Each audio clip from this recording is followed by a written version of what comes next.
Okay, page 3.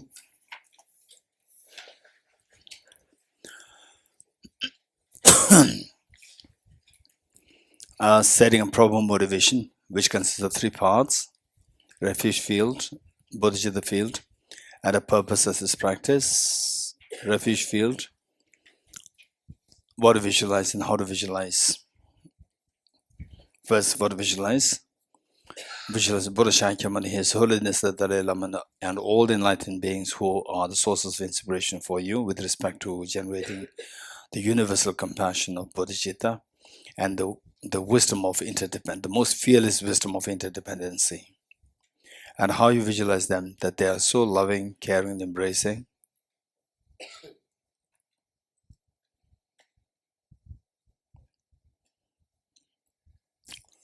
And for the Bodhicitta field, visualize again what to visualize and how to visualize. First, what to visualize your 2 parents and all of family members, including children, and all other dear sentient beings living on the side.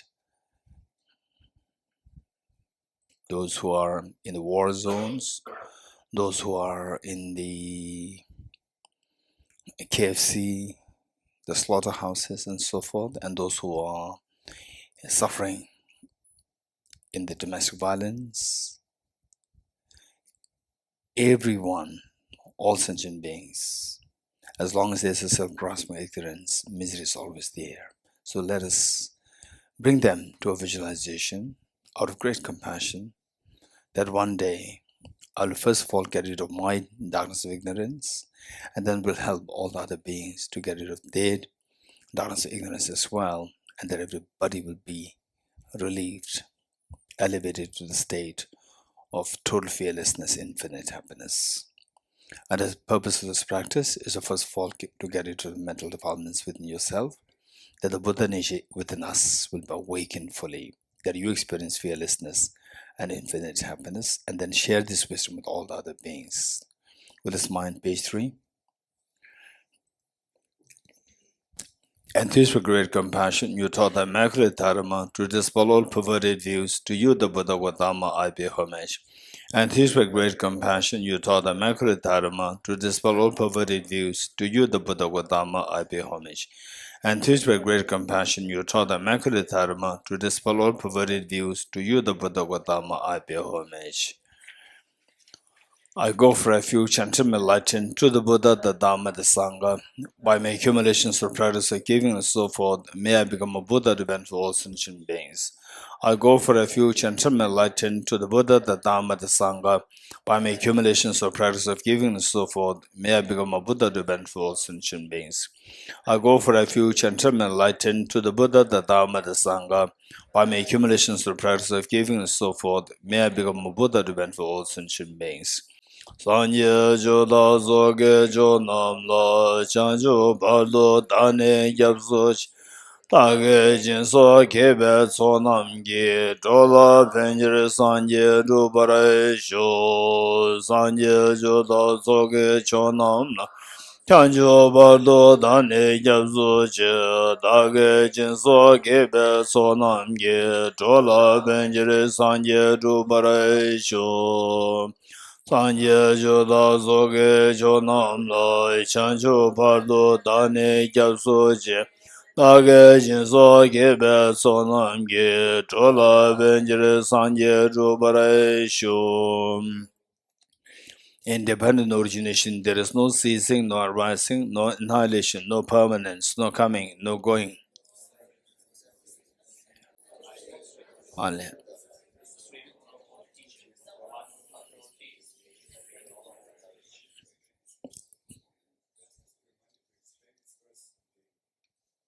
Oh, okay. So in the main class. Okay, how many you don't have, from Sarah, how many you don't have this book, The Blaze of Non-Dual Bodhisattvas, in English? How many don't have? Tenzila, you don't have? Okay, so, Bismillah.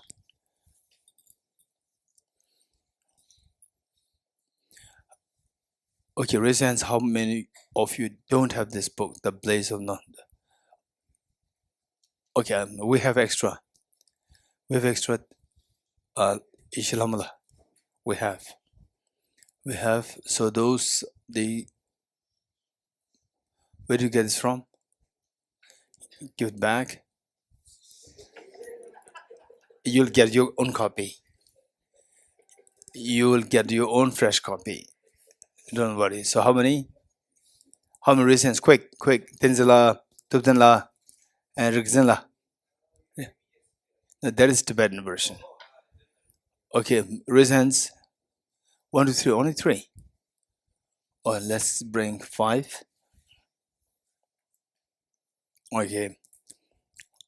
I go for refuge and enlightened to the Buddha, the Dharma, the Sangha.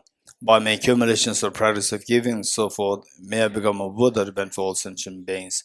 I go for refuge and enlightened to the Buddha, the Dharma, the Sangha. By my accumulations or practice of giving and so forth, may I become a I go for refuge and enlightened to the Buddha, the Dharma, the Sangha. By my accumulations or practice of giving and so forth, may I become a Buddha to benefit all sentient beings. Sanje joda zoge jonam la chanju bardo dane yabzo che dage jinso kebe dola benjere sanje dubare sho sanje joda zoge jonam la dane yabzo che dage jinso kebe sonam ge dola benjere sanje dubare sho sanje joda zoge jonam Chanjo bardo dani yabzo che dage jinso kebe sonamgi lola benjir sanje dubare sho Om ye dharma he tu prabhavam he tum te sham data gato yavatat Desham chayo niroda evam vate mahashramanaye swaha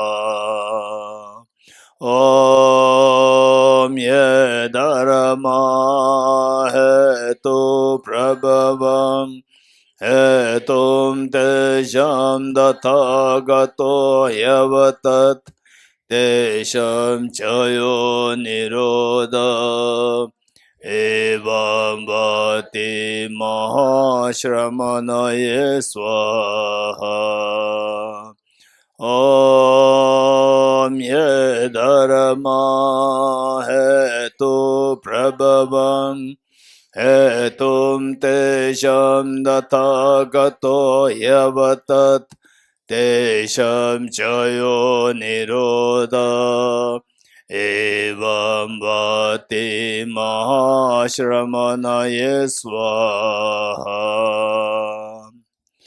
Okay, so listen. Okay, we then continue from reading where we left. Page 4. In dependent origination, there is no ceasing, no arising, no annihilation, no permanence, no coming, no going, no separateness, and no sameness. I prostrate to the consummate Buddha, the supreme of all teachers, the one who taught this peace which is free of elaborations.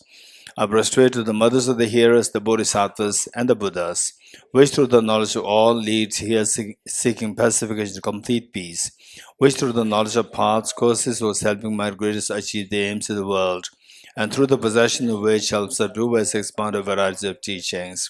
The one who has transformed into the reliable guide, motivated by altruism to benefit sentient beings, the teacher, Sugata, and protector, to you are my prostrations.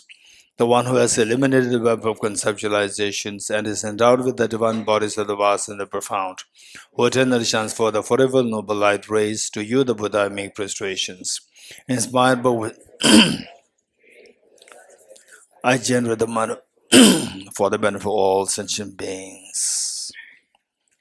All phenomena arise from causes. The causes are taught by the Tathagata. The cessation causes as well is taught by the great seer. Profound, peaceful, elaboration-free, clear-light, and non-composite. Such is the nectar Dharma I have discovered. Finding no one to fathom this teaching, in silence I will return to words. Beyond utterance, thought, and expression is the perfection of wisdom, which is unborn, unceased, and the nature of space. It is the object of apprehension of self-realized wisdom. To you, the mother of the Buddhas of the three times, I bear obeisance. The forces of the Buddha's teachings. All composite things are impermanent. All contaminated things are the nature of suffering. All phenomena are the nature of emptiness and selflessness. Transcending sorrow is peace. The Guru is the Buddha, the Guru is the Dharma, likewise the Guru is the Sangha, the Guru is the source of everything wholesome. I go for refuge in the Guru. By the sound of the vibrant drum of Dharma, you liberate all beings of miseries. I beseech you to kindly remain and give teachings until the end of the expanse of billions of eons. The Buddha does not watch the negativities of beings, nor does he remove their miseries by his hands. His spiritual realizations are not transferred with them. It is by teaching the truth of suchness that the beings are liberated. With folded hands, I beseech the Buddhas of all directions to shine the light of Dharma for all bewildered miseries gloom. Instruction on parting from the four attachments. If you are attached to this life, you are not a spiritual practitioner. If you are attached to samsara, you have no renunciation. If you are not attached to your own self-interest, you have no bodhicitta. If there is grasping, you do not have the view. Page 14. Page 14. Praise to Shakyamuni Buddha.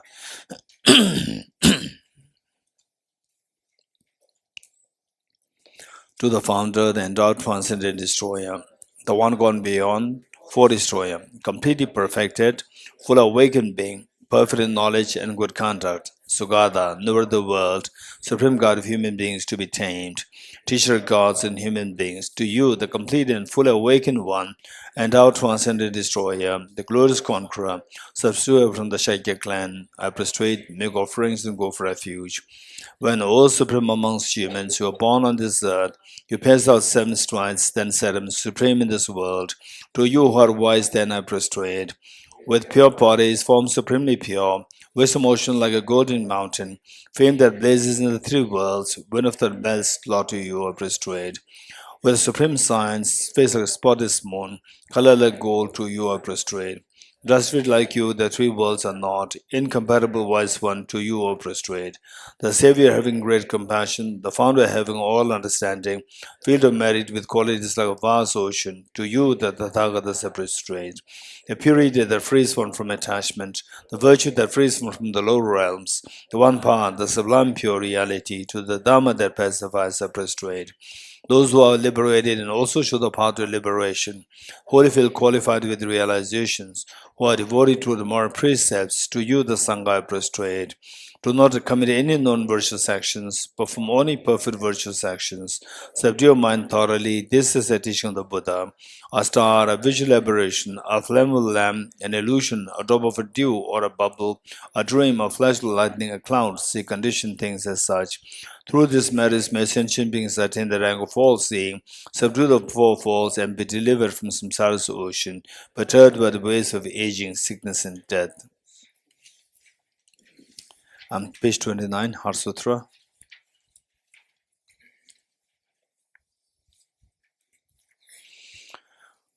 Okay, quick reminder, as we recite the Heart Sutra, 3 points not to miss. One is, what is the question asked by Shariputra to Avalokiteshvara? Second point not to miss, what is the response given by Avalokiteshvara to Shariputra? Number 3 not to miss, what is the benefit if we practice what is taught by Avalokiteshvara, which is a response given to Shariputra, to the question asked by Shariputra. So these are 3 points which are not missed, and if possible, we have to identify them so well. And whenever you recite Heart Sutra, remember these things, benefit to you, and then will be maximum. Okay, with this mind, the Heart Sutra, the Perfection of Wisdom Sutra. I prostrate to the Hare Triple Gem. Thus did I hear at one time the Buddha was dwelling on the Masa of Valch, together with a great community of monks and a great community of bodhisattvas. At that time, the Buddha was absorbed in the concentration on the categories of phenomena called profound illumination. Also at that time, the Bodhisattva Mahasattva Avalokiteshvara looked upon the very practice of the profound and beheld those 5 aggregates also as empty of inherent nature. Then, through the power of the Buddha, Venerable Shariputra said this to the Bodhisattva Mahasattva Avalokiteshvara: how should any child of the lineage who wishes to practice the activity of the profound professional wisdom train? He said that, and the Bodhisattva Mahasattva Avalokiteshvara said this to the Venerable Shariputra: Shariputra, any son of the lineage or daughter of the lineage who wishes to practice the activity of profound professional wisdom should look upon it like this correctly and repeatedly, beholding those five aggregates also as empty of inherent nature. Form is empty, emptiness of form. Emptiness is not other than form. Form is also not other than emptiness. In the same way, feeling, discrimination, composite factors, and consciousness empty. Shariputra, likewise, all phenomena are empty, without characteristic, unproduced, unceased, stainless, not without stain, not deficient, not fulfilled. Shariputra, therefore, in emptiness there is no form, no feeling, no discrimination, no composite factors, no consciousness, no eye, no ear, no nose, no tongue, no body, no mind, no visual form, no sound, no smell, no phenomenon. There's no I element and so on up to and including no mind element and no mental consciousness element. There's no ignorance, no extinction of ignorance and so on up to and including no aging and death and no extinction of aging and death. And similarly, there is no suffering, origination, cessation on the path. There is no exalted wisdom, no attainment, also no non-attainment. Shariputra, therefore, because there is no attainment, Bodhisattvas rely on and dwell in the perfection of wisdom, the mind without obscuration and thus without fear. Having completely passed beyond error, there is the end point of nirvana.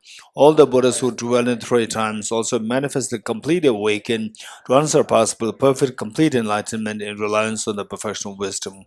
Therefore, the mantra of the perfection of wisdom, the mantra of great knowledge, unsurpassed mantra, mantra equal to the unequaled, the mantra that thoroughly pacifies all suffering should be known as truth, since it is not false.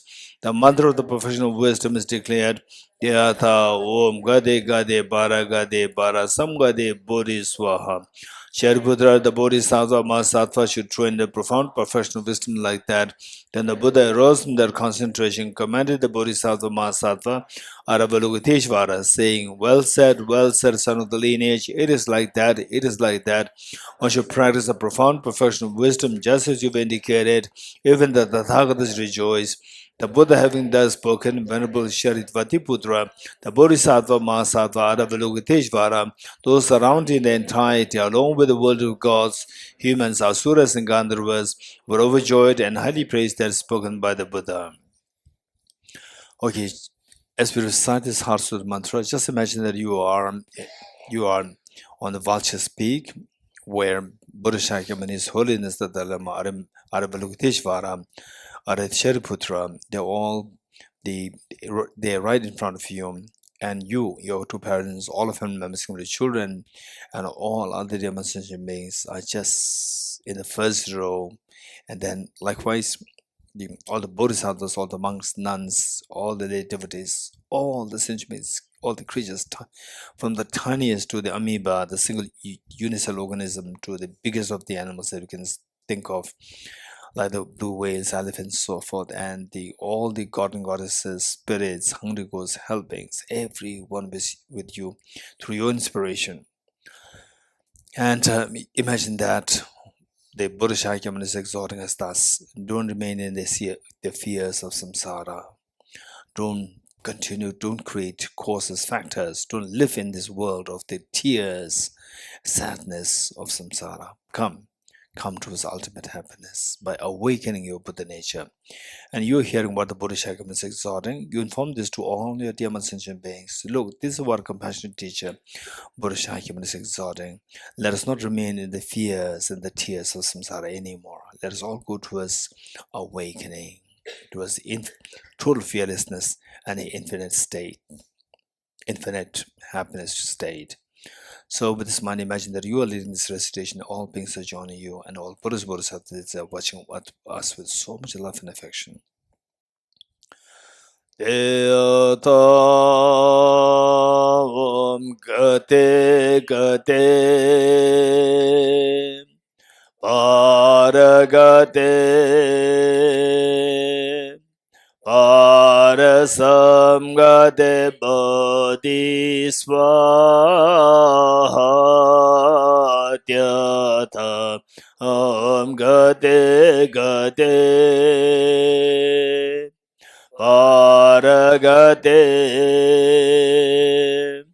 Parasamgate Bodhisvaha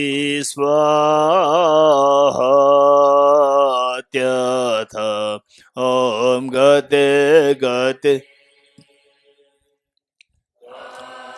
Gate Parasamgate Bodhisvaha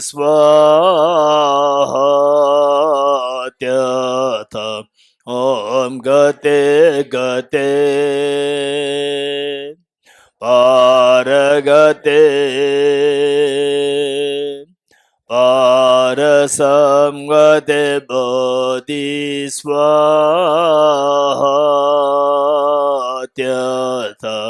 Om Gate Gate Paragate Parasamgate Bodhisvaha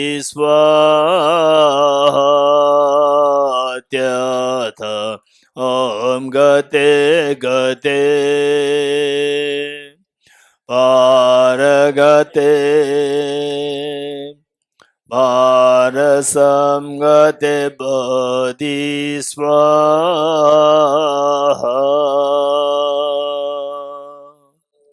By the teachings of the three supreme jewels possessing the power of the truth, may in and outer hindrance be transformed, may they be dispelled, may they be non-existent, may they be pacified, may all negative forces opposed to the Dharma be completely pacified, may the host of 80,000 obstacles be pacified, may we be separated from problems and conditions harmful to the Dharma, may all enjoyments be in accord with the Dharma, may auspicious and perfect happiness pervade this place now. Okay, let us turn to page 35, 8 verses for training the mind by Geshe Dorji. With the determination to achieve the highest aim for the benefit of all sentient beings, which surpasses even the wish-fulfilling gem, may I hold them dear at all times. Whenever I interact with someone, may I view myself as the lowest amongst all, and from the very depths of my heart, respectfully hold others as superior. In all my deeds, may I probe into my mind, and as soon as mental and emotional afflictions arise, as they endanger myself and others, may I strongly confront them and avert them. When I see beings of unpleasant character and those oppressed by strong negativity and suffering, may I hold them dear, for they are rare to find, as I have discovered a jewel treasure. When others, out of jealousy, treat me wrongly with abuse, slander, and scorn, may I take upon myself the defeat and offer to others the victory. When someone whom I have helped or in whom I have placed great hopes mistreats me in extremely hurtful ways, may I regard him still as my precious teacher. In brief, may I offer benefit and joy to all my mothers, both directly and indirectly. May I quietly take upon myself all hurts and pains of my mothers. May all these remain undefiled by the stains of the 8 maintained concerns, and may I recognize all things as illusions, devoid of clinging, be released from bondage. From my 2 collections, vast the space that I've amassed, from working with effort in this practice for a great length of time, may I become the chief leading Buddha for all those whose minds were planted of ignorance.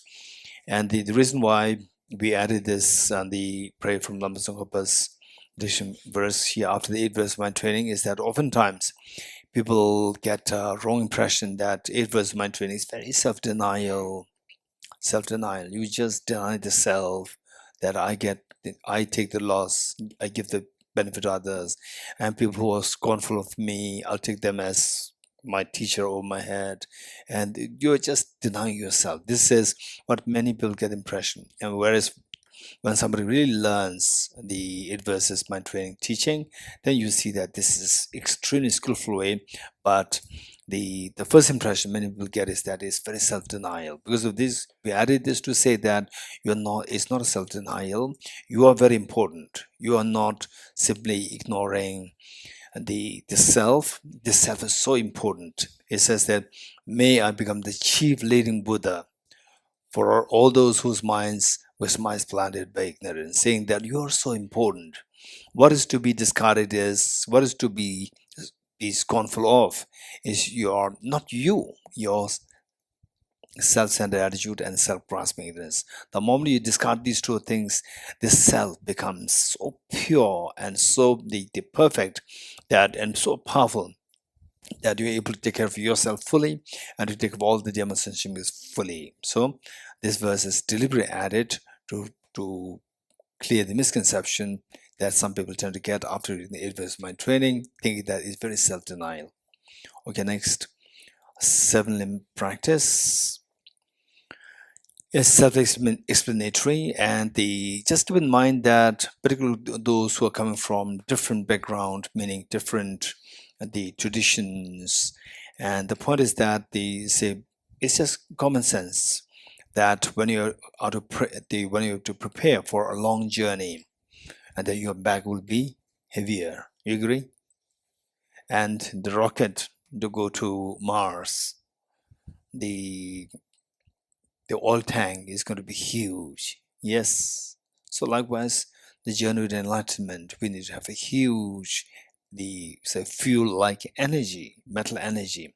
And these 7 practices, this will help us to accumulate this energy, build the energy within us. So many people, there are some people who are very genuine, so pure, and they also understand emptiness pretty well. Bodhicitta very good, and when it comes to a 7 practice, this why are we doing this, and why meditation accumulation? We don't really have this concept. So just think of that. For the rocket, say the size of the oil tank and the size of the actual rocket, which is to really satellite, which is to go there. Tank is much bigger than the actual size of the shuttle, which is to go off the planet Earth. So, and this is the longer the journey, the more the fuel tank, the more the fuel is required. So, accumulated merit is actually the accumulated fuel within you to go this. Otherwise, some people, in the process, they easily become sick. They easily become sick. Becoming sick is one thing, but becoming sick is not that bad. Become sick, your mind is still there. I will pursue this, I will not give up. I become sick, I'm so unfortunate, I must do it. Enthusiasm increases. But the worst of the lack of the merit is that I'm tired, I don't want to do this. And then your mind, because your mind doesn't have the energy, so you feel tired. Doesn't have the energy, meaning you have no merit. Merit exhausts, and you feel tired. Yeah, I've been doing this for the last 2 years, 3 years, and then suddenly you hear something else. Oh, there is empowerment happening. Empowerment. What is this? So whatever you're doing thus far, this is just nothing. One empowerment is good enough that eons of your efforts will be covered by this one moment of empowerment. They jump to this because that they don't have the merit to sustain themselves. I feel tired. Oh, there's something there. There you jump. And meanwhile, some people who stick to this, they continue to grow. They continue to grow. The real growth is not easy. So to do mechanic is very easy. To do the proper engineering course, it'll take years and years. So they go for the easier one. And then when they come back, they regret. The people who started with them together, they already reached somewhere. And now for you to reach there, again, you have to really put effort, and you don't have the merit. So this is merit accumulation. We require this merit accumulation. And to become sick is okay. The worst is that, no, I don't want to do it. I cannot do it. I will not do it. No, there's something easier. This is the worst of the obstacles. Okay. 7 in practice, excerpt from the King of Prayers, an extraordinary aspiration of the practice of Samanabhata. And I did mention this on day 1 or day 2, that there are so many versions of 7 practice, like Sakya, Kagyu, Nyingma, they have their own versions.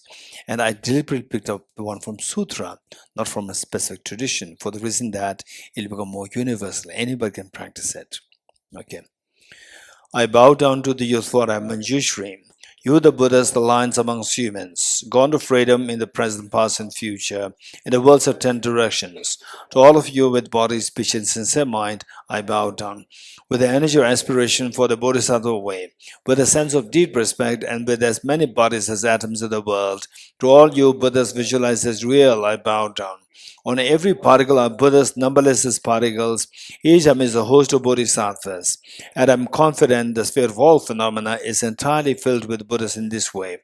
With the infinite oceans of praise for you and oceans of sound from the aspects of my voice, I think and celebrated all of you Sugadas. Beautiful flowers and regal garlands, sweet music, scented oils and parasols, sparkling lights and sublime incense offered to you victorious ones of Buddhas. Fine dress and fragrant perfume, scented with powder heaped high as Mount Meru. All wondrous offerings in spectacular array offered to you victorious ones. With transcendent offerings, peerless and vast, with profound admiration for all the Buddhas, with strength of conviction in the Bodhisattva way, offer and bow down to all victorious ones. Every harmful action I've done with my body, speech, and mind, overwhelmed by attachment, anger, and ignorance, all this I openly lay bare before you.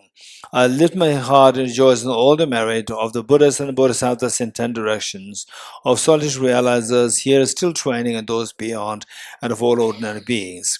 You are the bright lights of the worlds in 10 directions, who have attained the Buddha's omniscience through the stages of awakening. All you are my guides. Please turn the supreme will of Dharma. With palms together, I earnestly request you who may actualize parinirvana, please stay with us for eons, numberless as atoms of the world, for the happiness and well-being of all wanderers in samsara.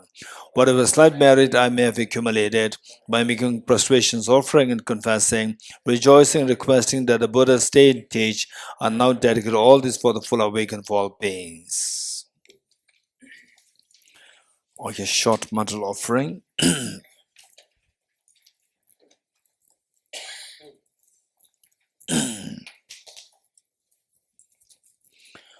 Okay, by now I think that all of you know how to do this hand gesture. Rizal, you know that? Rizal, you know how to do the hand gesture? You know that? Mantle offering, yes. Okay, Tenzila, you know? Huh? Yes, of course. Then, of course. Yes. Okay, those from the retreat. So still I see that some of you don't know that, which means that the teachers, where are the teachers? You did not do the job. Huh? Okay. Vedant? Okay, who made it happen? Indrajit ji. I taught you or made it happen? These two are different. Are you sure? Good, good, good. Now you dismantle it, do it again. Good, good, good. Okay. Okay, anyone else? Rahul? Okay, who taught you that? This is very strange.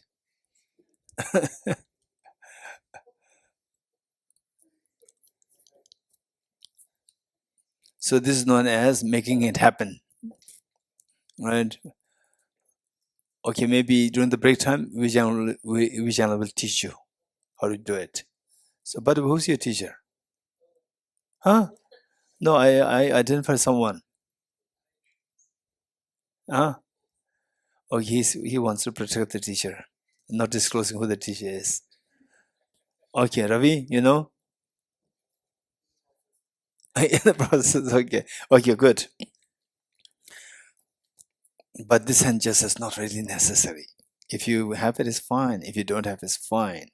The most important thing is that mentally just offer anything good that you can think of in this universe to all the enlightened beings. And there's a purpose. But with the hand gesture, this is again in a form of tradition. This ground, adorned with perfume, strewn with flowers, Mount Meru, and the four continents, the sun and the moon. Imagine this as a Buddha filled and over it. May all sentient beings enjoy this pure land. O Sajibage Joshimendo Tam Rerable Shenyen De Gembade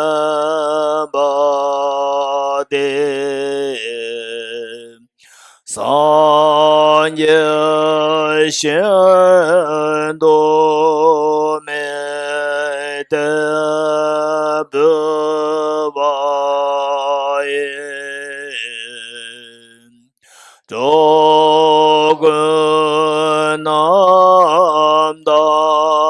Shalai Chabarai Sho. Four Dhammas of Venerable Kambhopa. May we bless that my mind is directed towards the Dharma. May we bless that my Dharma practices on the proper path. May we bless that the path is free of flaws. May we bless that the flaws are seen in the light of exalted wisdom. The four Dhammas of Venerable Bhikshu Mahasattva, becoming utterly frustrated with the ignorance that grasps at true existence. Please bless me to generate genuine renunciation, seeing all aspects of samsara as vicious and repulsive. Please bless me to have that my mind overflows with the precious bodhicitta that cherishes others more than myself. Please bless me to have an immaculate experience of the wisdom of emptiness that does not see even an atom of intrinsic reality on the basis of understanding how things come into being by dependent origination through mere conditioning. Please bless me that my mind soon overflows with the precious wisdom of the non-duality of bliss and emptiness. Idam Guru Ratna Mandela Gamne Rateyame. The foundation of all good qualities by Lama Tsongkhapa, the roadmap to enlightenment. The foundation of all good qualities is a kind and perfect pure Guru. Correct devotion to him is the root of the path. By clearly seeing this and applying great effort, please bless me to rely upon him with great respect. Understanding that the present freedom of this rebirth is found only once, is greatly meaningful and is difficult to find again. Please bless me to generate mind that unceasingly takes as a water bubble. Remember how quickly it decays and death comes. The results of virtuous and non-virtuous karmas follow. Finding firm and definite conviction in this, please bless me to always to be careful, to abandon even the slightest negativity and accomplish all virtuous deeds. Samsaric splendors are unsatisfying and unreliable. Seeking them is the door to all suffering. Recognizing these shortcomings, please bless me to generate a strong wish for the bliss of liberation. Led by this pure thought, mindfulness, alertness, and great caution arise. The root of the teaching is keeping the Pradhamosha vows. Please bless me to accomplish the essential practice. Just as I have fallen into the sea of samsara, so have all my derogatory beings. Please bless me to see this, train in supreme bodhicitta, and bear the responsibility of freeing migratory beings. Even if I develop bodhicitta, but I don't practice the three types of morality, I'll not achieve enlightenment. With my clear recognition of this, please vows with great energy. Once I pacify distractions to wrong objects and correctly analyze the meaning of reality, please bless me to generate quickly within my mind stream the unified path of Kamavading special insight.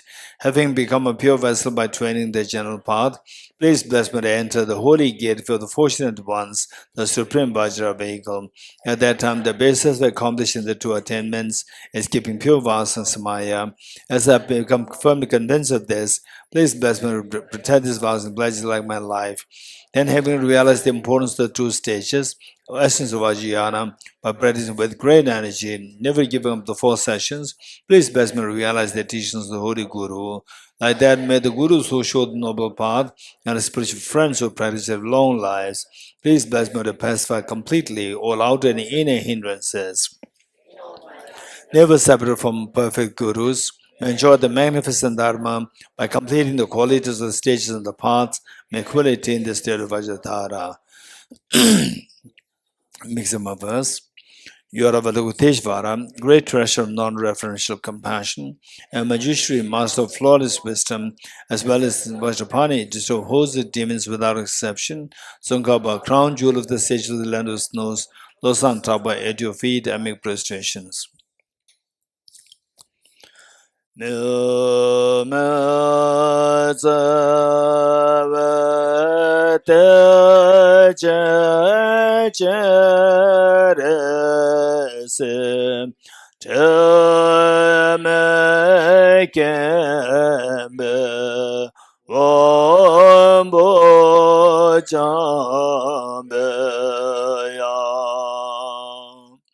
Kaje kebe tso ge tso kaba lo sa ta be Shabla Somade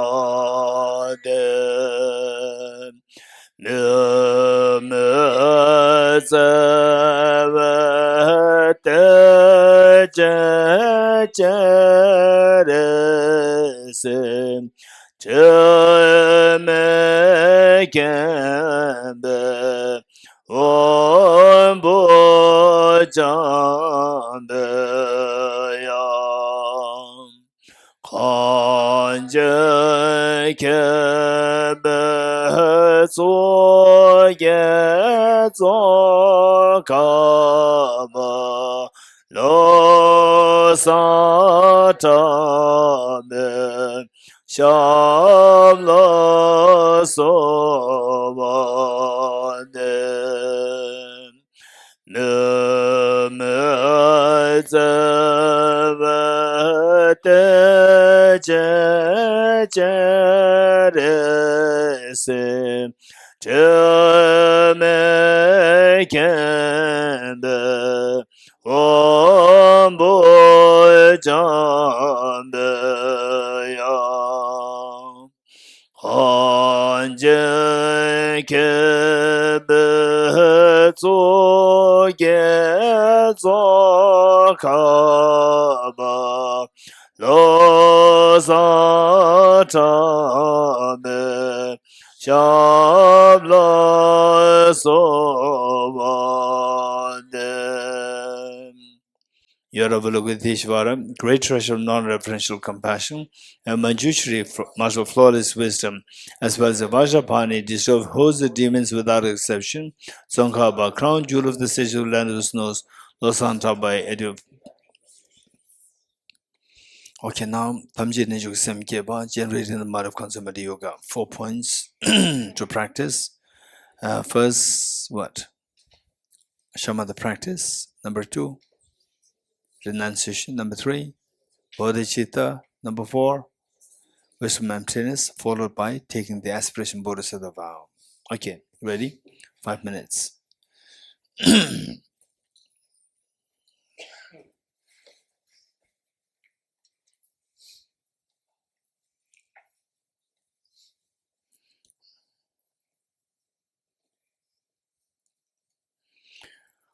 Okay, 5 minutes.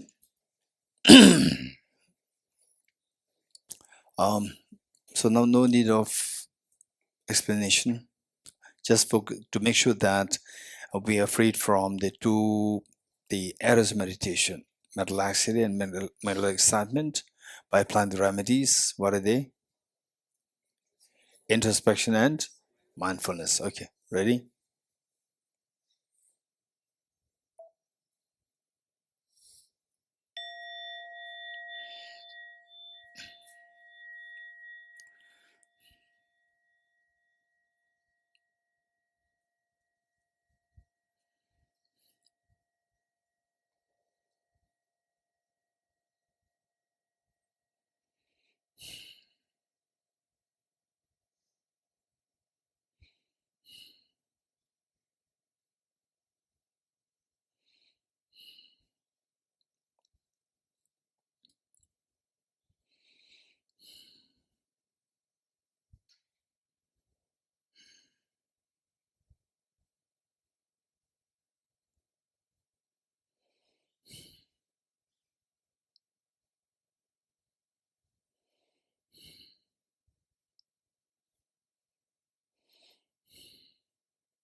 Okay, next, renunciation.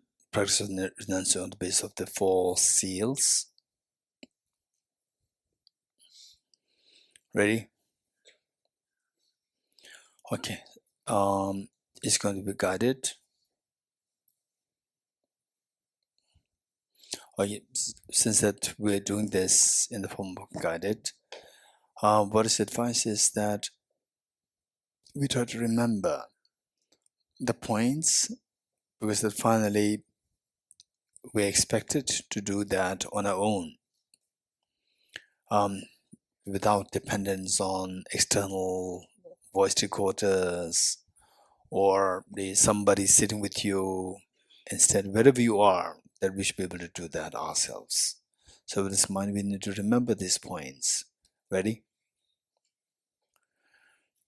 Renunciation. Renunciation is to renounce our miseries. And the Buddha taught transcending sorrow is absolute peace. Yes, we can have a state of transcendence of sorrow.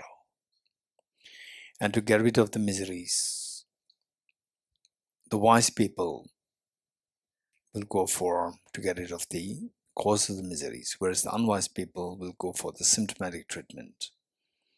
Wise people go for the eradication of the root. For that, we have to identify what the roots are. And the Buddha identified ignorance as the root of all the miseries. And the ignorance, which is of various layers, levels are there. Buddha taught of the millions of levels of ignorance, Buddha taught 4, which are particularly related to our miseries. First, ignorance misperceiving impermanent phenomena as permanent. Ignorance misperceives impure things as pure. Ignorance which misperceives miseries as happiness. And finally, the ignorance which misperceives what is selfless nature of as selfhood. To counteract these 4, the Buddha taught the first 3 seals, and the 4th seal informed the resultant state of having gained command over the first 3 seals. The first, all composite things impermanent. And impermanence is of 2 kinds, gross and subtle. It's so important to begin with the gross impermanence, including the impermanence of death. And it's a fact. It's not a self-denial. It's not a denial form of contemplation. This is contemplated on the fact so that eventually we can overcome the death.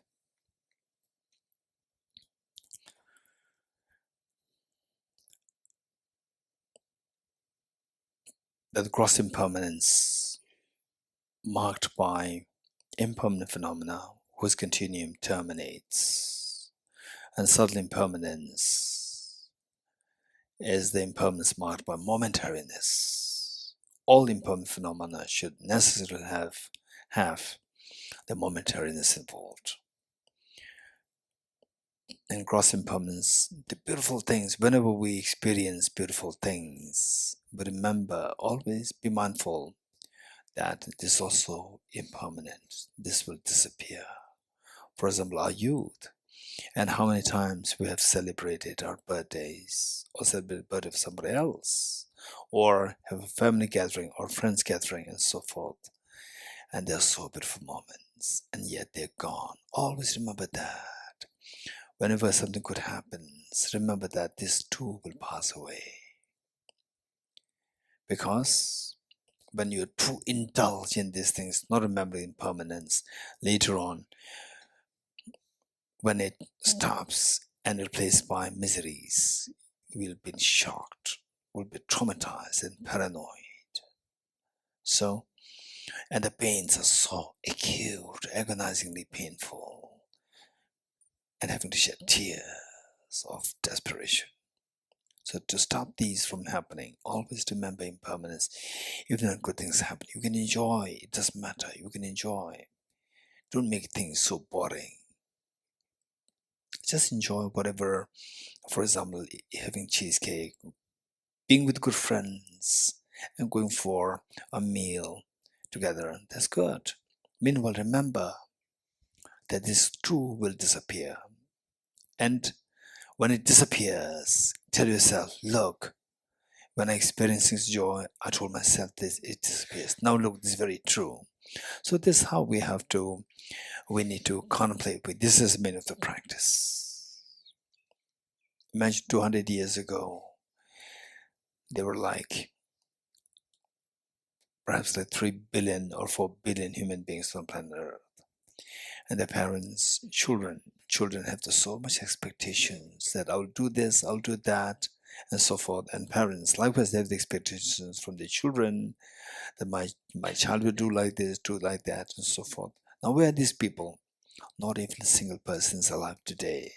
And we talk of, oh, there's one saint there who lives 200 years, 300 years in the mountains and so forth. But within our perception, we don't see anybody. They're all gone. If you don't believe in this, look at the great, huge, massive, gigantic pyramids. What are these? These are the tombs. What do you mean the tombs? Tombs mean place where the dead bodies kept, dead body the kings and queens kept. What is these? In those days, it was treated so sacred. Hardly anybody's entitled to go even close to that. Now people just play with this. I hardly identify who this corpse is. So this impermanence. And look at the forts, ruined forts. These are once the place of the kings and the queens. What are these now? They're all ruined. Nobody even dared to spend the night there. So this impermanence. And one day, 200 years down the line in the future, not even a single person out of these 8 billion human beings will survive then. And how many out of 8 billion human beings will be remembered? Hardly. Only a handful of people will be remembered. Otherwise, like 99.99% of the people, the generation then will not even remember who you are. And we fight over the land, over the properties in the case of families. And then it will finally go to somebody who's totally unrelated to you, meaning that you talk about your generation, they don't even remember who you are. They have no clue who you are. And it is as well, we are fighting. We are just wasting our life, fighting over the properties and so forth for these people who will not even feel grateful to you, who will not even remember who you are, who have no even clue who you are. This is the irony of the samsara.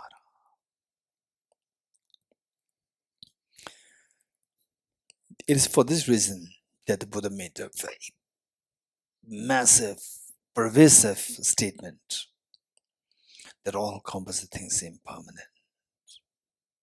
Whatever gathers disperses. Whatever is accumulated withers and exhausts. Whatever dies, whatever is born dies. Huge, a massive statement is made by the Buddha. And yes, that's very true. Whole civilization came to an end at one point.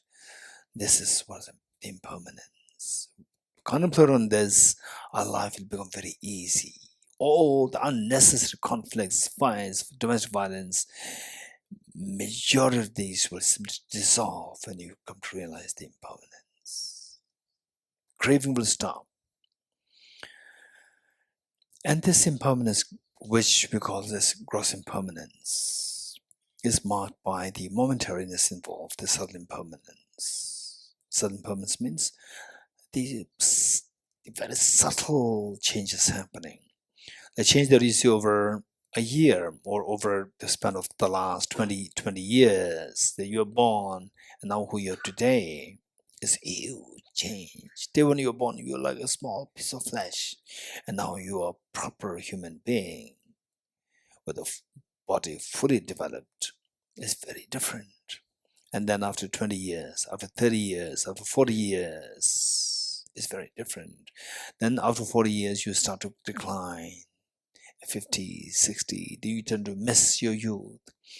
This is the impermanence. But these obvious changes that you see is possible only if there's a change happening on the yearly basis, which in turn is possible only if there's change happening on the monthly basis, weekly basis, daily basis, hourly basis, minute by minute basis, second by second basis, millisecond by millisecond. Yes, all composite phenomena, they look so static and stable.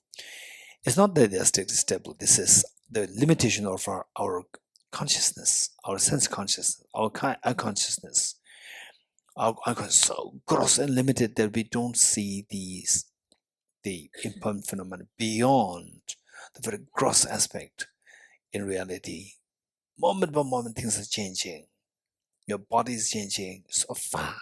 Your mind is changing so fast. The whole world is changing so fast. The people who you attach to change so fast. The food that you attach to, the cars, the house, the mobiles that you attach to, they all change so fast. Yes, that's true. It's very scary. Just think of a very fast-moving train. An unknown person picked you up and throws you into the fast-moving train. What's your feeling? So much fear. Why? Because we don't know where this train is taking us. The faster the train moves, more the fear. And who decides where this train will take you? It is decided by the train driver.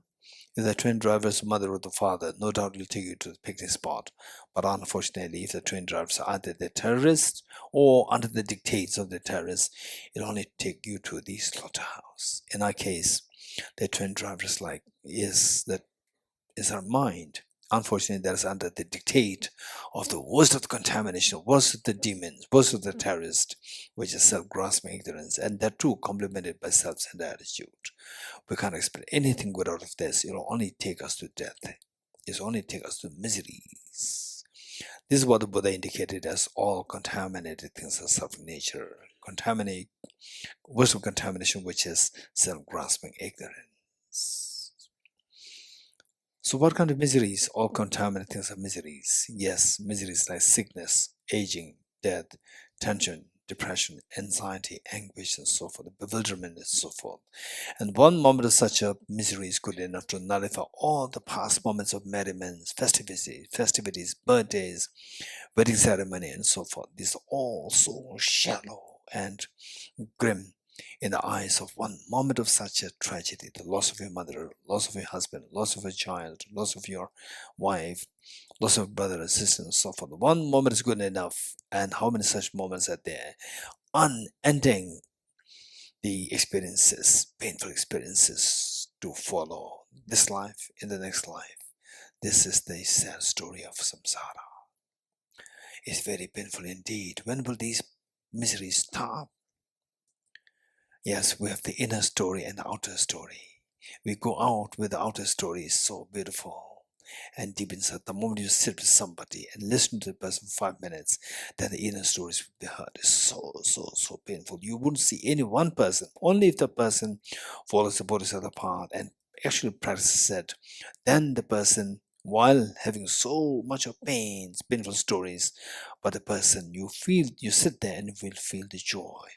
Other than that, you just feel the painful soul suffocating to listen to other stories. So painful to listen to other stories. And you, likewise, you also have the stories to share, very sad stories. This is story samsara. Okay, it's very tiring, even to suffocating to hear this. When will this stop? 2023, it stopped after 365 days. It stopped. And 2024 now coming towards the end, October already. Now November, December finished. So there's a time that these events come to stop. Likewise, these miseries, when will they stop? They will never stop. They will never stop on their own. Impermanent phenomena is of three kinds. One, impermanent phenomena whose continuum invariably stops, like 2023. Your youth, the joys that we experience, they're all invariable, they all invariably come to an end. The second class of impermanent phenomena whose continuum never stops, like your mind, like the self, like the time, they never stop. No matter what you do to stop the time will never stop. 2020, specifics of time can stop. 2023 stopped, but time per se never stops. It just flows in the arrow. There's a third category of impermanent phenomena whose continuum never stops unless you put a concerted effort to stop it. For example, our miseries. Only if we put effort to stop it. Otherwise, don't expect that it will stop on its own.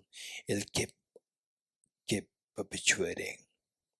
Self-grasping ignorance, self-centered attitude, your miseries, they will never stop unless we put effort. Like what effort? Buddha taught ye dharma hedu prabhava. Hetum tesham tathagato hevata. Tesham cha yo nirota evam bhatima shramane soha. Aranigarjuna taught ceasing common self-afflictions is nirvana. Common self-afflictions arise from conceptualization of inappropriate attention, which in turn arises from the elaboration of self-grasping ignorance, and this elaboration ceases through the wisdom of emptiness. So beautifully, so powerfully explained. Yes, what do you do now? How to stop these miseries? Yes, I'm ready to do that. For that, we need to introduce a very powerful counterforce to this root of the problems, which is ignorance.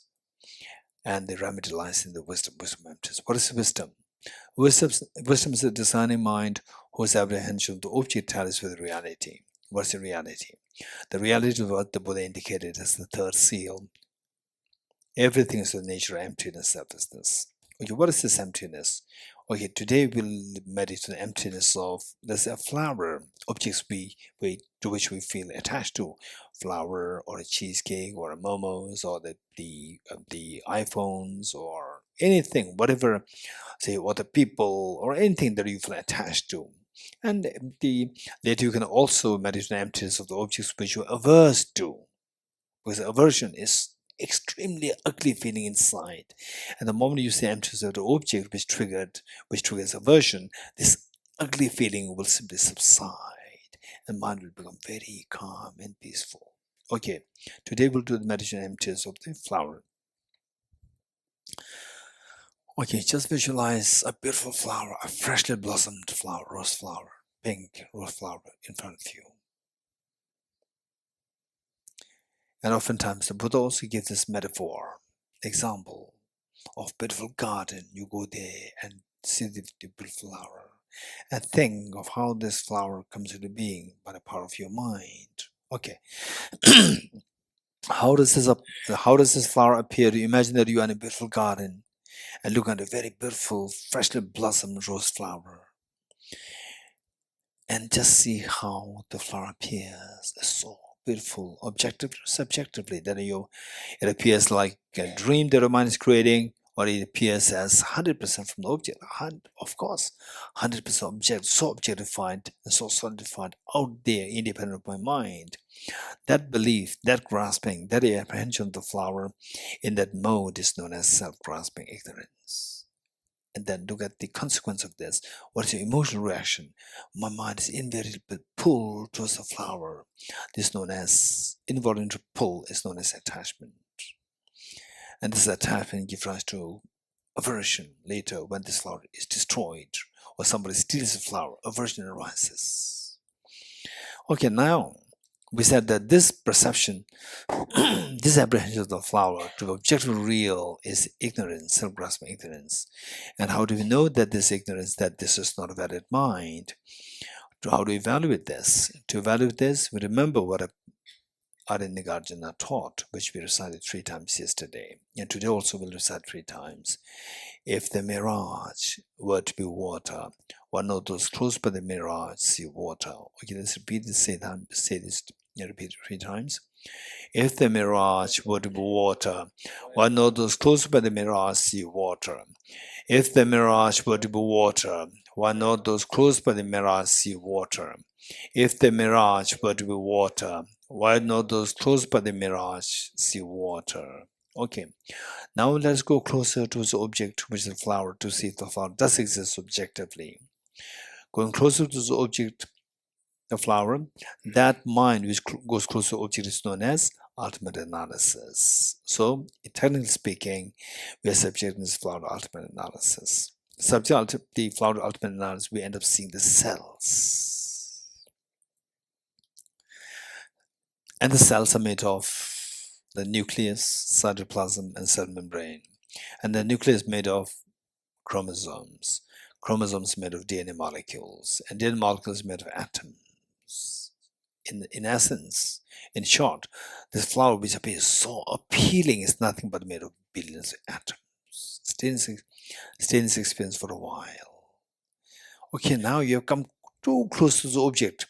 If the flower does this objectively, now we should be able to see that what you're seeing. I'm just in the pool of atoms. Where's the flower? The flower is empty. Now, when you say that with respect to ultimate analysis, when you say the flower is empty, it doesn't mean that the flower is non-existent. It simply means the flower is empty for objective reality, because this ultimate analysis, the job of the ultimate analysis to see if the object exists objectively or not. It does not analyze if the object exists or not. So when it says the object disappears, it simply means object is empty of objective reality. Object disappears as objective reality. So how do we value if the flower exists or not? That is determined not by the ultimate analysis, it's done by the conventional analysis. So therefore things exist, but what destroys our peace of mind, what continues to make us shed tears, is not by the perception of the object, but the perception of the object as objective flower, perception of the flower is objectively real, perception of yourself objectively real, perception of your, say, the family members, husband, wife, children, so forth as objectively. That is a problem. So now we discovered that flower is nothing existing as object real. Stay in this experience for a while. For some people, a tinge of a fear can come in your mind, but as for others, extremely profound tranquility can come. For some, tickling sensations can flow on your body. Cold waves can flow on your body. If any of these indications come, you are very fortunate. You continue this practice. If none of these experiences comes, don't worry. It is just an indication that we have to study more, reflect more, and then these experiences will be bound to be experienced. Okay, this amazing experience, but what's the benefit of this practice? Yes. Just as the flower disappears as to be existing objectively in the eyes of ultimate analysis, if you subject all your miseries and sorrows to the same analysis, they will likewise dissolve. To your amazement, you see that. To your discovery, to your amazement, you discover that even the miseries, the sorrows, they're nothing but the mental concept. Objectively, it's just all empty. Wow, all the miseries dissolve. Sorrows dissolved in the experience of emptiness.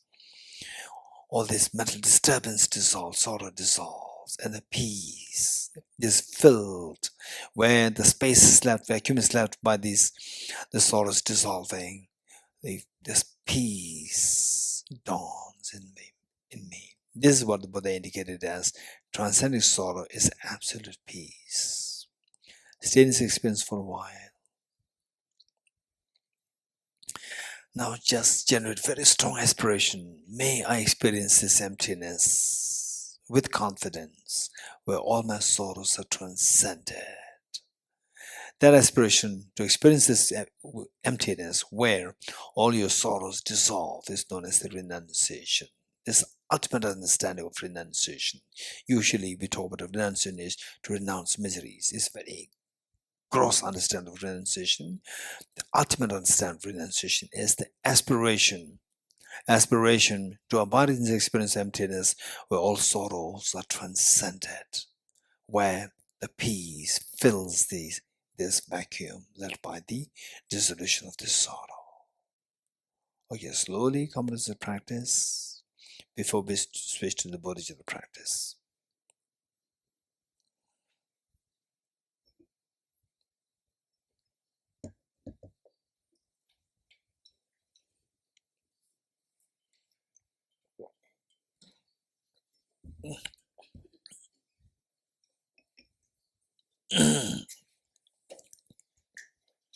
Are you ready?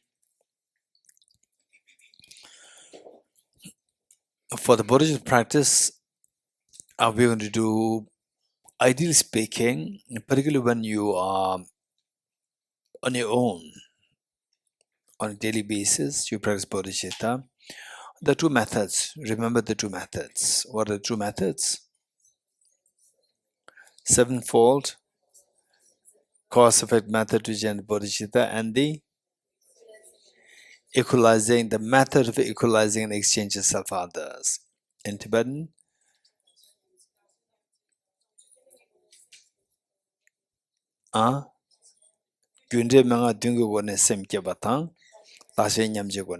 very good. Okay, we have to know these two methods. We have to study these two methods, and then we should be very thorough with these two methods. And I would say that once you learn these two methods, let's be very practical. Sometimes people are so impractical. And myself, when I was very young, very impractical. Young people, they tend to be very impractical. They think that they can have enlightenment within, 1 month. And some people who think very practical, they say, oh no, not 1 month, in 6 months. First shamatha, or 2 months I can get shamatha. Then renunciation, okay, 1 month. Bodhicitta, he said, it will take a long time, maybe 2 months. Wisdom, he said, yes, you have to study. Then, yeah, I studied pretty much the 10 days I studied. So then I practiced it maybe another 1 or 2 months. But then gade. And then gade means then I go fast. Gade paragate parasam Buddha. In 6 months, Buddha, right? So this is our being very unrealistic. And even some people thinking of, let's say, oh, this studies is very complicated. I'll go for this retreat happening, 3 years retreat happening, right? And expecting in 3 years we become Buddha, right? No, Buddha himself spent 6 years. Our teacher spent 6 years, and we expecting in 3 years you become enlightened. We think that we are smarter than our teacher Buddha. You're getting it? That 3 years is very precious, but it doesn't mean that you'll become Buddha in 3 years. It doesn't mean that all these studies, they are useless. You're getting it? These studies will make you self-sufficient. Then you sit for the 3 years, another 3 years, another 3 years. Then you keep improving. It doesn't mean you'll become Buddha. You'll improve. And then depending on your degree of intelligence, how much intelligence you have cultivated, degree of your faith. Degree of faith. So today the people, I will become enlightened within, 3 years or 6 months and so forth. And what is the degree of faith? Say, simply because they have a little conflict with the teacher, I will sue you, right? This is your faith. I will sue you. This is your faith. If this is a faith, forget about all these, the expecting Buddhahood or Tantra. Forget about it.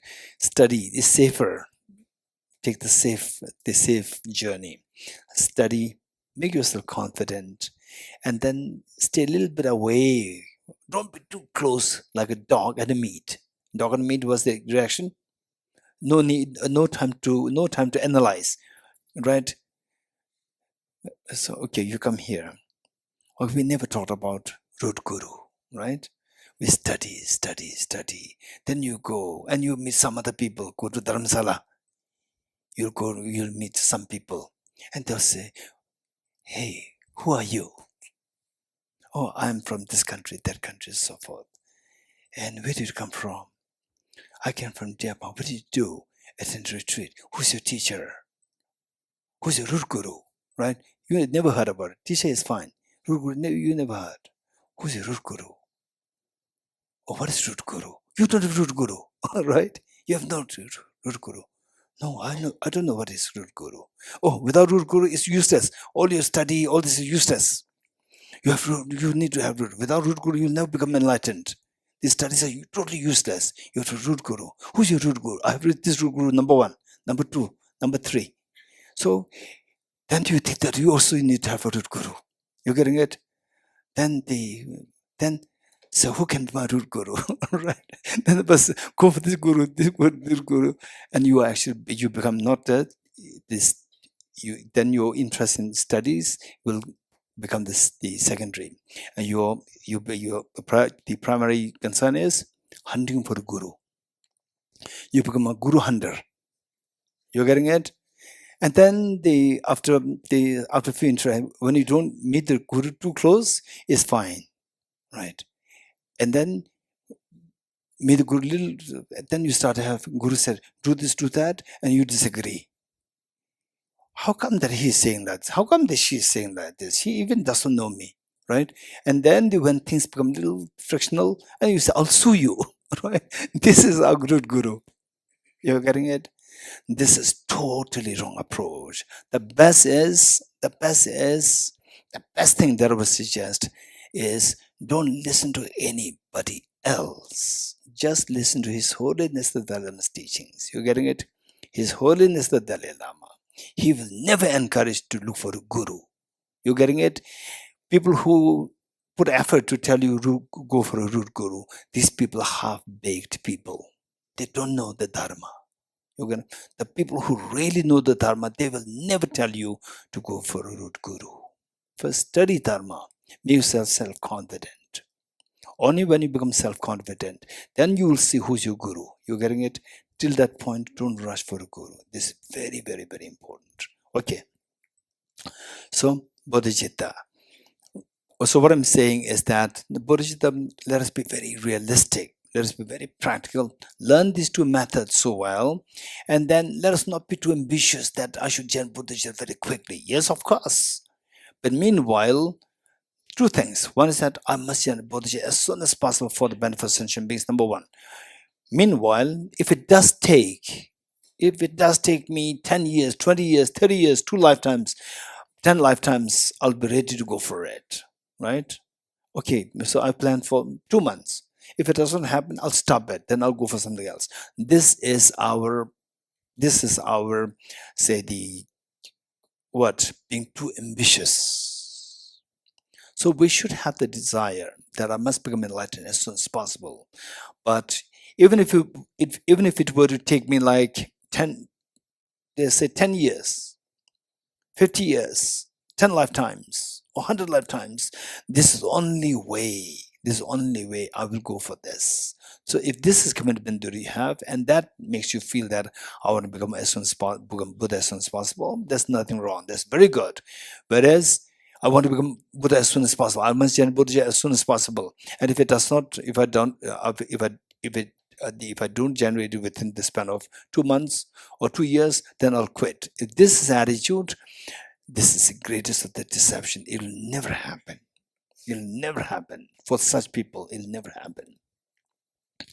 Which means that the person does not have this sense of resilience that is lacking. Some people, they are extremely ambitious.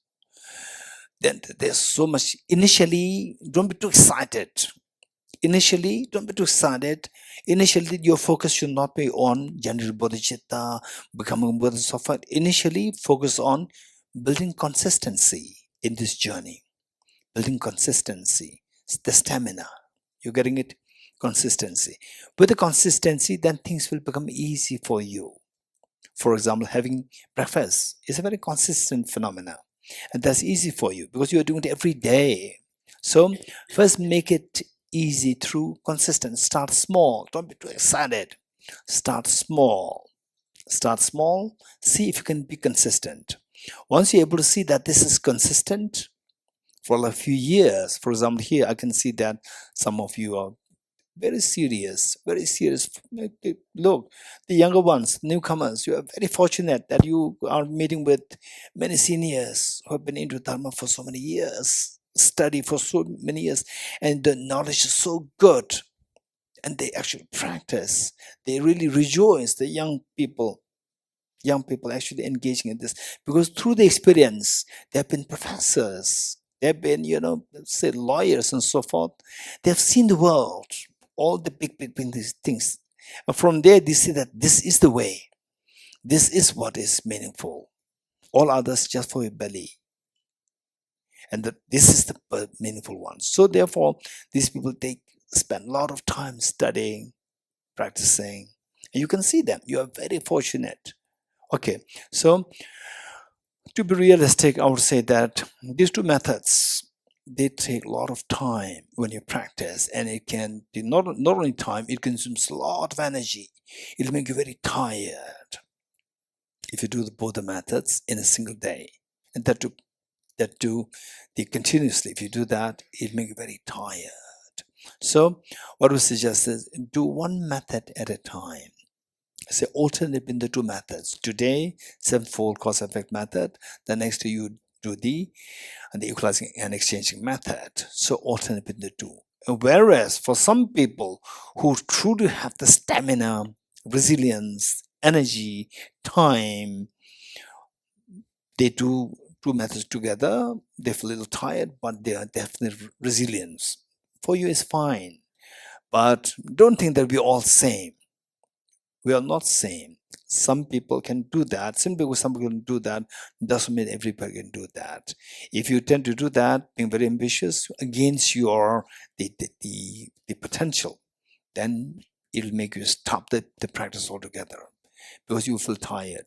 And after maybe after a few days, when it's time for your meditation, you must, oh, I still have another 5 minutes, which means that now the enthusiasm is dropping. You're getting it? I still have another 5 minutes before I start the practice, which means that you don't want to start it.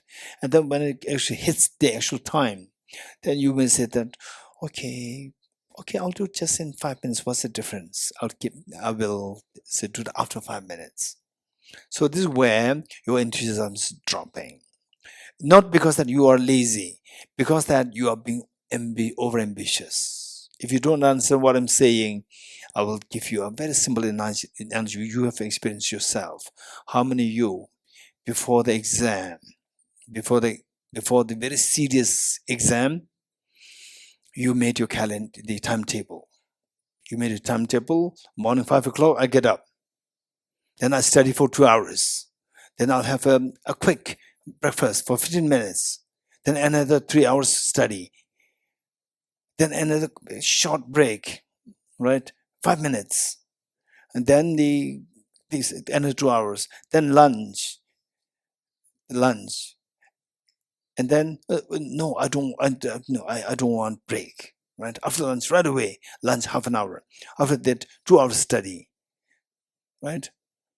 And this timetable, you actually made the timetable. I know you made the timetable on a piece of paper. You made it. And then this timetable works only for 1 day. Resents? This is our impracticality. You getting it? This is what I meant by being impractical. You do not know your real energy level. And you do something which your mind thinks, but your body cannot manage. Then the next day you feel the tiredness, and you try, you force yourself, you feel the exertion, and on the 30, you give up. You're getting it? This is where I would say that initially, don't do big, do small. Start small.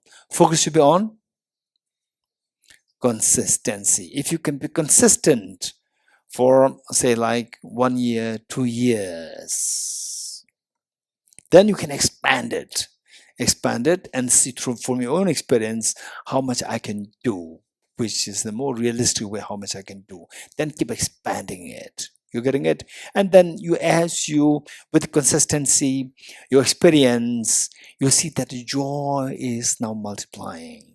Joy is increasing within you. When the joy increases, you feel like doing, you feel like expanding it realistically. So this is how the Dharma practice becomes, you are the core of your being, your entity. Okay, good.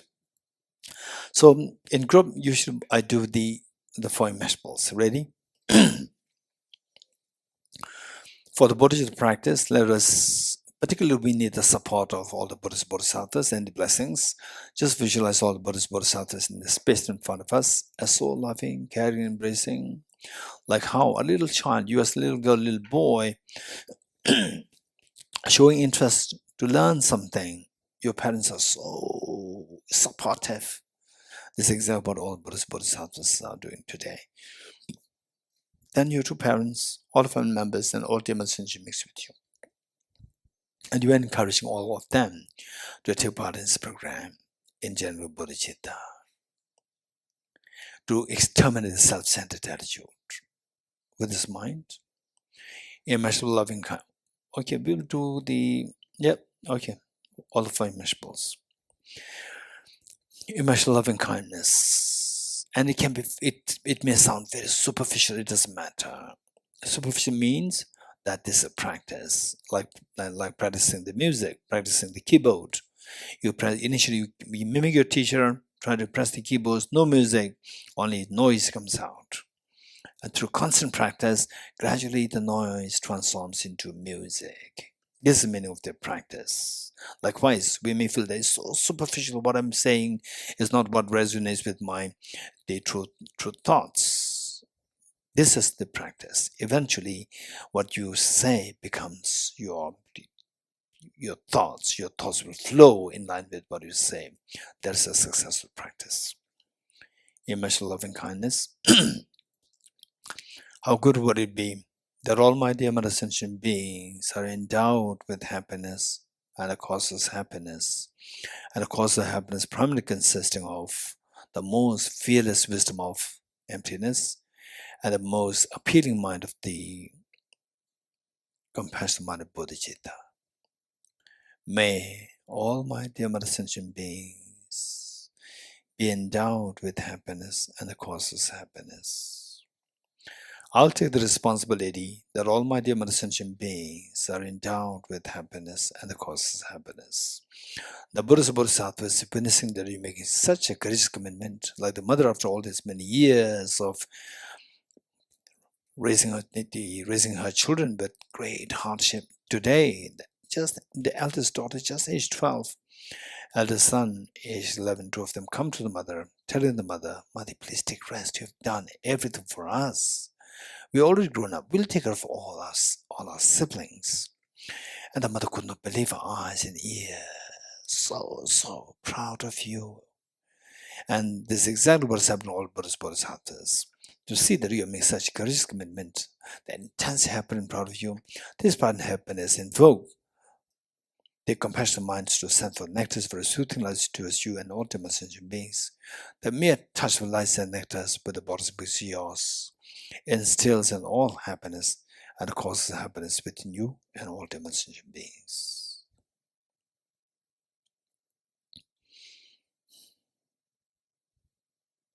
And you're witnessing such a miracle is happening towards all the Dharma sentient beings. You're intensely happy. Take 3 deep breaths, sigh with relief.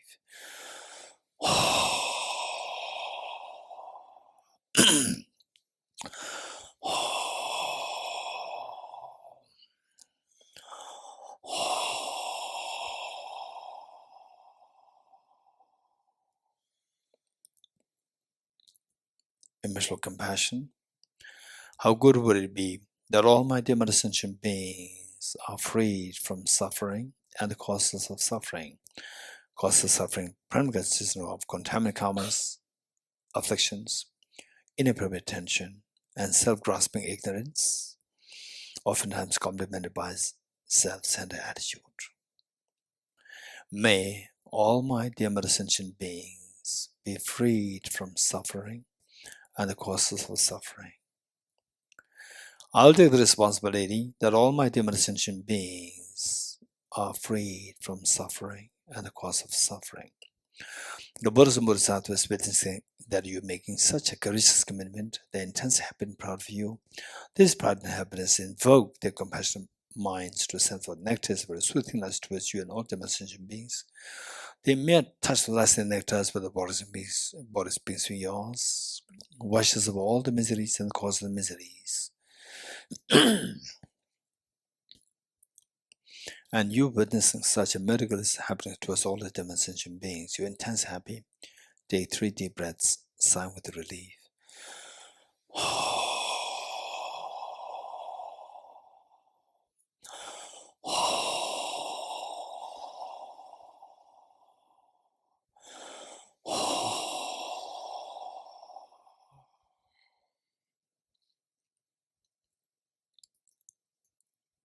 Next, immeasurable joy. How good would it be that all my Dharma sentient beings are never separated from happiness and the causeless happiness that they're endowed with. May all my Dharma sentient beings never be separated from happiness and the causes of happiness they then endowed with. I will take the responsibility that Almighty Ascension beings are never separated from happiness and the causes of happiness they then endowed with. The Buddhas and Bodhisattvas witnessing that you are making such a courageous commitment, their intense happiness and proud of you. This pride and happiness invoke their compassionate minds to send forth nectars very soothing lies towards you and all dimensional beings.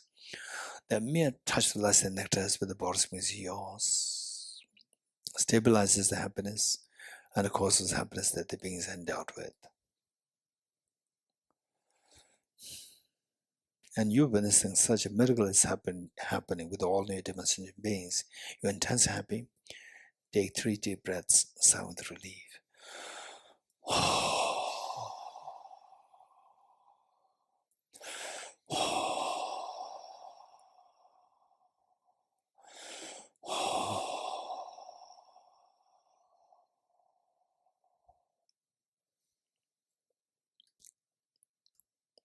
Immeasurable equanimity.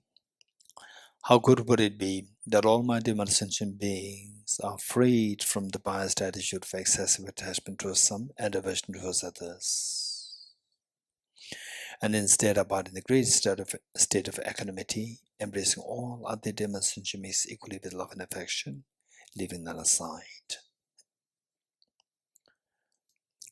May all my ascension beings be freed from the biased attitude of excessive attachment towards some and aversion towards others. I will take the responsibility that all my ascension beings are freed from the biased attitude of excessive attachment towards some and aversion towards others. The Buddhas and Bodhisattvas witnessing the making such a courageous commitment, the intense happy and proud for you, like the mother after all these many years of hardship in raising her children. Today, the eldest girl and the eldest boy, just age 12 and 11, come to the mother, telling the mother, "Mother, please take rest. You have done everything for us. You love us so much. You shower so much of love and affection. You are the most beautiful mother in this whole universe. We are already grown up. We'll take care of all the siblings. And mother, please take rest." The mother couldn't believe her eyes and ears. This is exactly what all Buddhist Bodhisattvas are feeling today. And this feeling of joy and happiness over what the commitment they made invoke the compassionate minds to send for nectars very soothingly to you all the sentient beings. The mere touch of light and nectars for the bodies beings yours frees the beings from the biased attitude of excessive attachment to some and aversion towards others, instead making all abide in a state of great equanimity, embracing all other sentient beings equally, leaving none aside.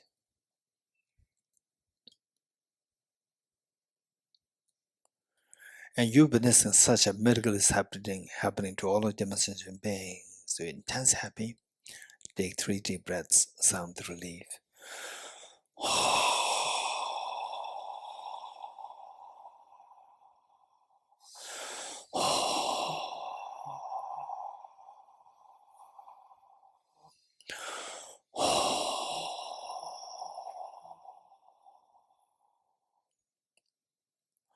Underscoring all the 4 measurables is unconditional love towards all the beings. Stay in this experience, abide in this experience for a while.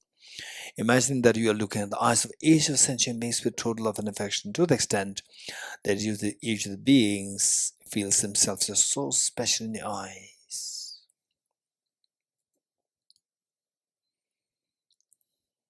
Or you with folded hands will make a Buddhist commitment together.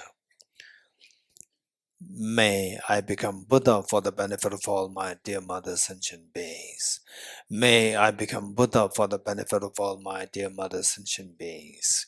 May I become Buddha for the benefit of all my dear mother sentient beings.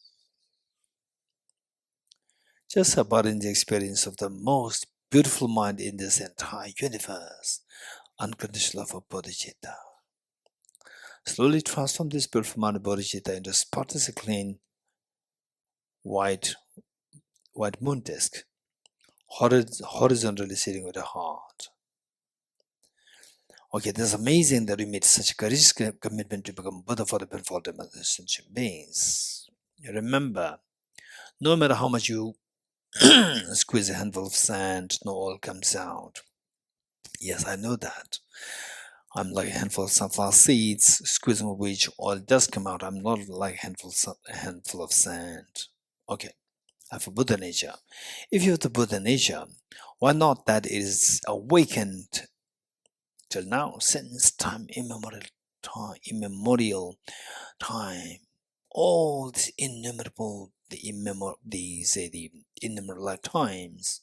How come that it is never activated? Yes, that's true. Since time immemorial till today, I'm being deceived by the two demons, self-grasping, ignorance, self-centered attitude, coming in the facade of the best of my friends. Today, with the study of this text, Sarisamba Sutra, I'm disillusioned by the two demons. I discovered that these two are the demons. They are not my friends. I'm going to do everything to exterminate the two demons. What are we going to do? I'm going to resort to a very powerful remedy. What is that remedy? The wisdom of emptiness. What is that like? Okay, let us quickly retrieve the experience of emptiness, which we meditated as a third seal out of the four seals. Okay. What are you seeing? I'm seeing a very beautiful flower, freshly blossoming flower in this beautiful garden. How does this appear to you? As subject real or like a dream? Of course, subject real. That belief that the flower exists objectively, that is the self-grasping ignorance of the flower. That is the ignorance. How do you know that it's not a valid mind instead of this ignorance? How do you know that? Remember what Adinagajana taught. If the mirage were to be water, one not those close by the mirage see water. But the similar token of reasoning, if this flower would exist objectively, why don't I see this flower as I go towards the object?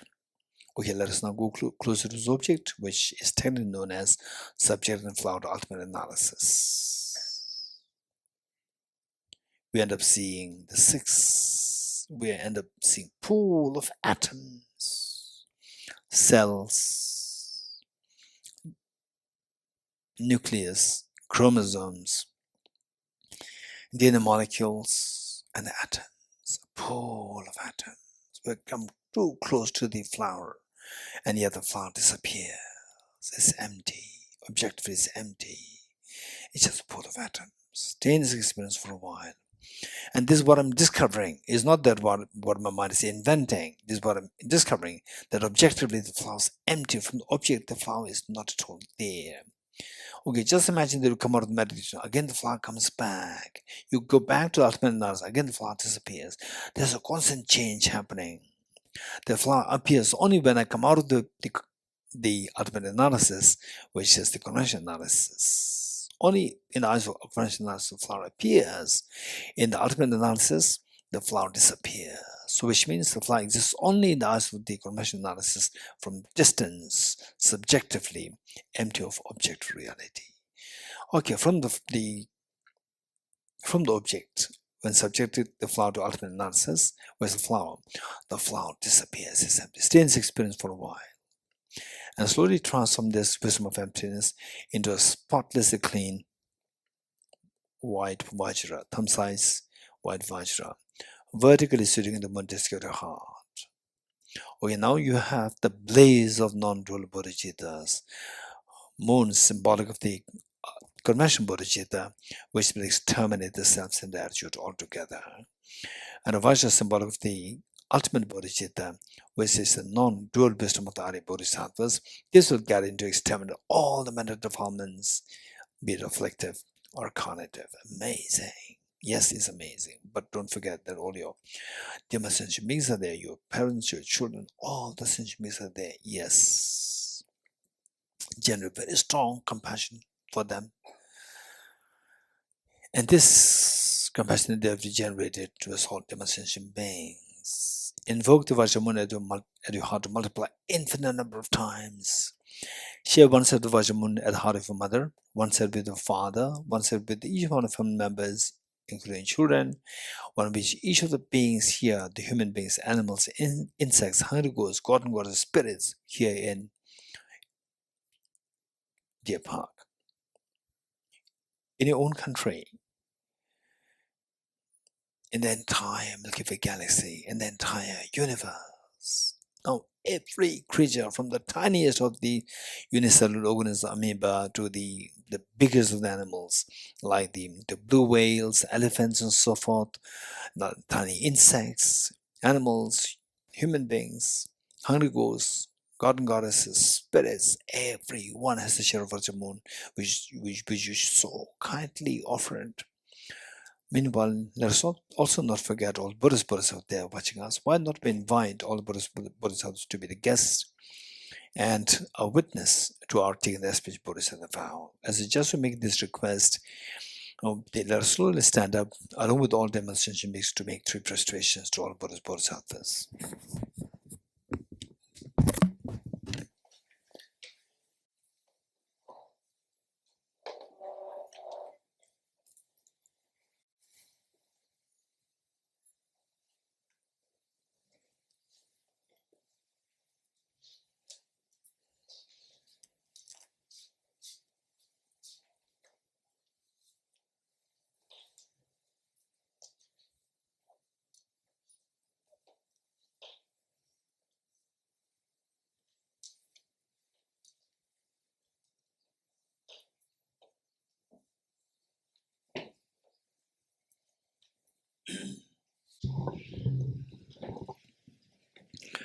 Okay, let's sit on our right knees, page 50.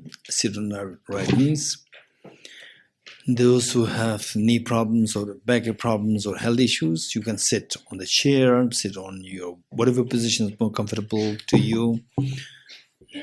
Okay, now that we already know the meaning so well, there's no need to explain this. Just do the proper visualization of all the Buddhist Bodhisattvas in space. Reinforced visualization of all the Buddhist Bodhisattvas in the space in front of us. It's so loving, caring, embracing, like your parents. When you, as a little girl, age 5, age 4, age 5, age 6, and you as a little boy, age 4, 5, 6, for the first time in your life, you are making a public appearance on behalf of your school, and your parents, whatever they have to do that day, they will leave behind everything and come to join the audience, waving their hands to you, saying that we are here for us. You are the most important thing in our life. This is exactly what all the Buddhist Bodhisattvas are feeling today. So they are just, as you requested, to be the witness and the guests. They are so attentively watching what are you doing today. And you, as a very responsible girl or responsible the boy, and although you are of such a tender age, just like age 4 or 5, you bring with you all your siblings. You bring all the sentient beings with you to generate the bodhicitta, take the aspiration bodhisattva vow. And anybody, it doesn't matter what religion that you're following. You may not be Buddhist, it doesn't matter. The point is that as long as you can commit yourself to be of as helpful to other beings, and if not, at least not harm others. This much, if you can do, you're entitled to take this as bodhisattva vow. So imagine that you are leading this practice, and all sentient beings are joining you. With all the Buddhist Bodhisattvas, like your parents, they are watching so attentively to what you're doing. So with this mind, let's recite together. I go for refuge to the Triple Gem. I confess the negativities individually. I rejoice in the virtues of all the beings. I hold the precious Buddha in my heart. I go for refuge to the Triple Gem. I confess the negativities individually. I rejoice in the virtues of all the beings. I hold the precious Buddha in my heart. I go for refuge to the Triple Gem. I confess the negativities individually. I rejoice in the virtues of all the beings. I hold the precious Buddha in my heart. Gurus, Buddhas, and Bodhisattvas, please be here to me. Just as the previous Buddhas have generated the Mother Bodhicitta, and just as they successfully dwelt in the Bodhisattva practices, likewise for the benefit of all sentient beings, I will generate the Mother Bodhicitta, and likewise shall I too successfully train the Bodhisattva practices. Gurus, Buddhas, and Bodhisattvas, please be here to me. Just as the previous Buddhas have generated the Mother Bodhicitta, and just as they successfully dwell in the Bodhisattva practices, Likewise, for the benefit of all sentient beings, I will generate the mind of bodhicitta and allow shall true successful train the Buddhist practices. Gurus, Buddhas, and Bodhisattvas, please be here to me. Just as the previous Buddhas have generated the mind of bodhicitta, and just as they successfully dwell in the Buddhist practices, likewise for the benefit of all sentient beings, I will generate the mind of bodhicitta and allow shall true successful train the Buddhist practices. Just feel the joy over having received the sponge bodhisattva vow.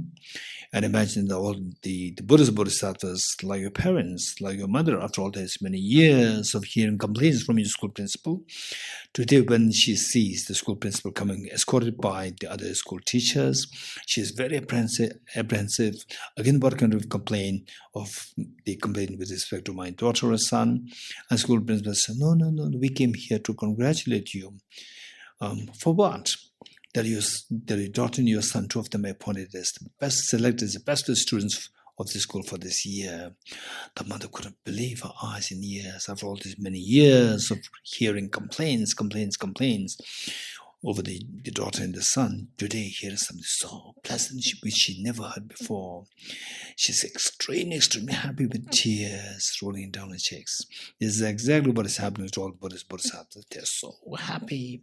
All these innumerable lifetimes, they only wish that we don't suffer by us staying away from the causes of miseries. They only wish that we enjoy happiness by embracing the cause of happiness. On the contrary, we've been only doing the opposite to make all the Buddhist bodhisattvas so sad that we engage in causes of miseries and they will continuously suffer, that we shun the cause of the happiness, that we are deprived of the happiness all the time. And today what you did, that is something which made the day for all the Buddhist bodhisattvas. They feel so happy, so proud. And this pride and happiness the Buddhist bodhisattvas feel today invokes the Vajramon at their hearts to multiply infinite number of times. Like rain shower, these Vajramons from the hearts of Buddhist bodhisattvas descend to merge with the one that which is at your heart, thereby becoming non-dual, stabilized, and blessed. Likewise, all this infinite number of the Vajramon from the hearts of Buddhist bodhisattvas, like rain shower, they descend to merge with the one that which is at the heart of your mother, father, each one of them members with children, and each of the beings here in Deer Park,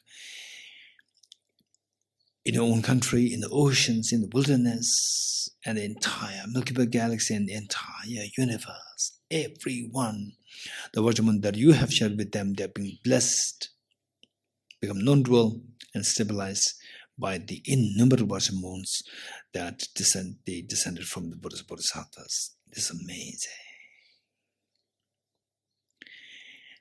The best way by which to repay the kindness of all the dear sentient beings, for example, to repay the kindness of your parents of this life, parents of the former lives, in fact, all the dear sentient beings, is this practice. And today you have gifted them with this gift, the most precious gift. And of all the offerings, the Buddha made it clear that one moment of generated compassion far excels the gifts of the whole universe filled with gems offered to Buddhist bodhisattvas. If this were to be the case, what I mentioned of our having taken the aspiration bodhisattva today, and today you have made the greatest offerings to all the Buddhist bodhisattvas. And for all the purposes and the meanings of life, there's nothing greater meaning, the purpose of life, than what you've done today. And today you've given such a meaning, such a purpose to your life. All these wonders are happening because of the blessings of all the Buddhist bodhisattvas. As a gesture of thanking all the Buddhist bodhisattvas, let us slowly stand to make 3 prostrations along with all the sentient beings.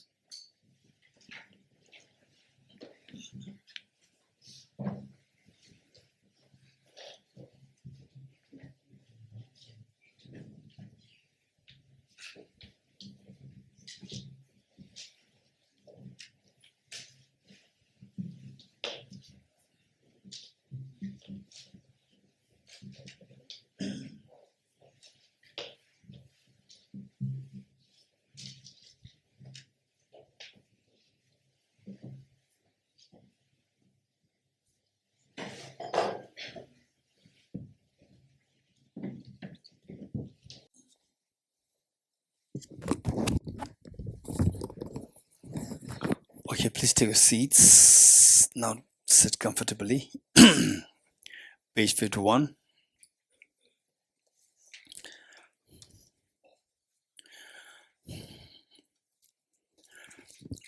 Throughout my future lifetimes, may I always be guided by the compassionate Buddha and be able to uphold the true precious bodhicittas even at the cost of my life.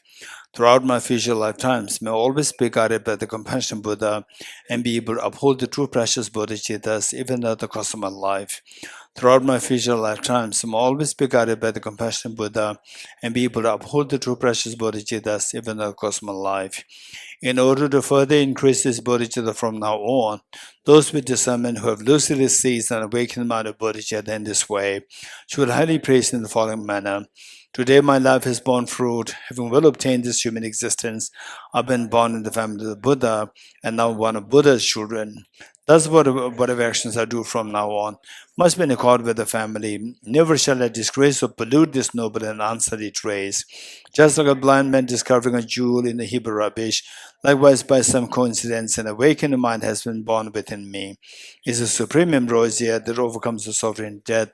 It is the inexhaustible treasure that eliminates all poverty in the world. It is the supreme medicine that quells the world's disease. Is the tree that shelters all beings wandering and tied on the path of conditioned existence. It is a universal bridge that leads to freedom from unhappy states of birth. It is the dawning moon of the mind that dispels the torment of disturbing conceptions. It is a great sun that finally removes the misty ignorance of the world. It is a quintessential butter from the churn of the middle Dharma. For all those guests traveling on the path of conditioned existence who wish to experience the bounties of happiness, this shall satisfy them with joy, and it shall place them in supreme bliss. Today, in the presence of all the protectors, I invite the world to be guests at the festival of temporary and ultimate delight. May God's demigods all be joyful. Darshan prayers. I dedicate the merits thus gathered to trust realization that is in the prayers of Buddhas and Bodhisattvas of ancient times and to the upholding of the doctrine of scripture and insight. May in all lives through the force of this merit never separate from the four wheels of the Mahayana vehicle and accomplish all the stages of the path, renunciation, bodhicitta, perfect in the two stages. From our two collections, vast the space that have amassed from working with effort at this practice for a great length of time, may I become the chief leading Buddha for all those whose minds pessimised blinded by ignorance. Teyata Vam Gate Gate Paragate Parasam Gate Bodhiswaha Teyata Om Gate Gate Paragate Parasam Gate Bodhiswaha Teyata Om Gate Gate Paragate Parasam Gate Bodhiswaha